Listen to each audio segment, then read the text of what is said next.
God vra nie veel nie.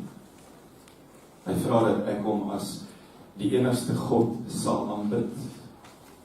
Die enigste God. Dat ek sy naam sal groot maak en nie sal ywelik gebruik nie. Dat ek nie afbeeldinge sal maak en my knie voor hulle sal buig en ander gode in sy plek dien nie. God vra my om die Sabbatdag heilig te hou en dit te bewaar. Omdat wanneer daar 'n geleentheid is soos hierdie, sy naam te kom eer. Eer jou vader en jou moeder vra hy ook.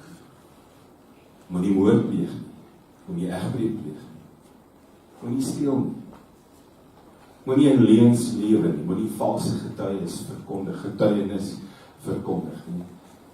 En dan iets wat ons baie keer vergeet, moenie begeer nie.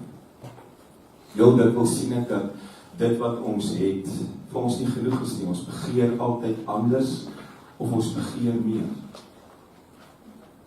Moenie, sê God.